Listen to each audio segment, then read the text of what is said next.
लेकिन यूपी में ऐसा कोई मदरसा नहीं जो योगी के रडार पर नहीं है। सभी 4000 मदरसों के चालकों को फंडिंग से जुड़ा एक एक कागज दिखाना होगा।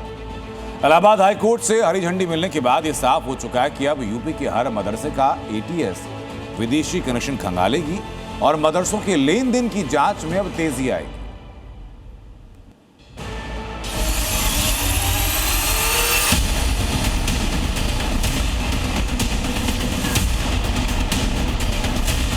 ये भारत का इस्लामीकरण करने की साजिश है। हमें उनसे सावधान होना होगा, इसको रोकेंगे। यूपी के मदरसों में पैसा कहां से आता है? वो कौन कौन से स्रोत हैं जिनसे यूपी के मदरसे संचालित हो रहे हैं? क्या यूपी के कई मदरसों को विदेशी फंडिंग मिलती है? योगी सरकार के आदेश के बाद जो एटीएस इन सभी सवालों के जवाब ढूंढने में जुटी थी, उस पर ब्रेक नहीं लगेगा। यूपी के मदरसों की फंडिंग को लेकर चल रही एटीएस की जांच जारी रहेगी।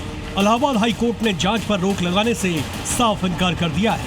कोर्ट ने मदारिस-ए-अरबिया टीचर्स एसोसिएशन की उस याचिका को खारिज कर दिया जिसमें जांच प्रक्रिया पर तत्काल रोक लगाने की मांग की गई थी। यानी अदालत के इस फैसले के बाद राज्य में चल रही एटीएस जांच पहले की तरह जारी रहेगी। यानी योगी सरकार के आदेश पर एटीएस ये खंगालना जारी रखेगी कि मदरसों को विदेशी फंडिंग होती है या नहीं। मदरसा प्रबंधकों के बैंक खातों में लेन देन का सत्यापन कराया जाएगा, क्योंकि सुनवाई के दौरान इलाहाबाद हाई कोर्ट ने स्पष्ट कर दिया कि जांच सिर्फ याचिकाकर्ताओं तक सीमित नहीं है, बल्कि प्रदेश के करीब 4000 मान्यता प्राप्त और गैर मान्यता प्राप्त मदरसों की विदेशी फंडिंग की जांच की जा रही है। इसका मतलब यह है कि यूपी में 4000 मदरसे योगी के रडार पर हैं। यूपी के मदरसों का सच जानने के लिए जी न्यूज की टीम ने राज्य के अलग अलग जनपदों का रुख किया। मदरसों के कागजात खंगाले, पैसों के लेन देन से जुड़े दस्तावेज दिखे। ऐसे ही अब जब एटीएस की जांच में तेजी आएगी तो 4000 मदरसों को कागज दिखाने होंगे। भारत नेपाल से सटे महाराजगंज के एक गैर मान्यता प्राप्त मदरसे पर पुलिस पहुंची तो मदरसा संचालक से फंडिंग को लेकर बातचीत की। उन्होंने दावा किया कि मदरसा गांव वालों के दिए चंदे से संचालित हो रहा है। इससे जुड़े दस्तावेज भी दिखाए।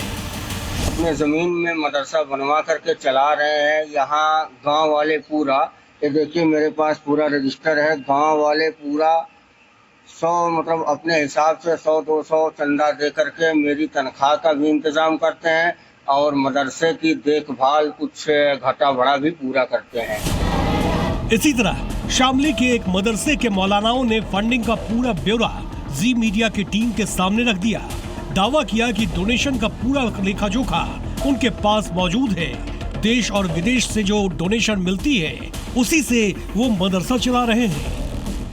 यहीं से आसपास से ही लोग चंदा देते हैं, बाकी दूसरे मुल्क से इधर उधर से मदरसों में फंडिंग नहीं होती है। जो भी पैसा आता है वो लोकल से ही आता है, इसी से मदरसे चलते हैं। बाहर ममालिक से अगर कोई पैसा आता भी है तो पहले उसका टैक्स दिया जाता है। उनके पास में पहले से उसके कागजात मौजूद होते हैं, वो लेने के हकदार होते हैं। सरकार के रेख देख में सारे काम किए जाते हैं। अब ये प्रक्रिया यूपी के सभी 4000 मदरसों के साथ अपनाई जाएगी, क्योंकि हाई कोर्ट ने साफ कहा है जांच शुरू करना कोई सजा देने वाली कार्रवाई नहीं है। जांच का मकसद सिर्फ सच्चाई का पता लगाना है। अदालत ने ये माना कि अलग अलग सोर्सेज से मिले इनपुट के आधार पर योगी सरकार मदरसों की जांच करा रही है, इसलिए इस स्तर पर जांच रोकने का कोई आधार नहीं बनता। महाराजगंज से अमित त्रिपाठी के साथ ब्यूरो रिपोर्ट, जी मीडिया।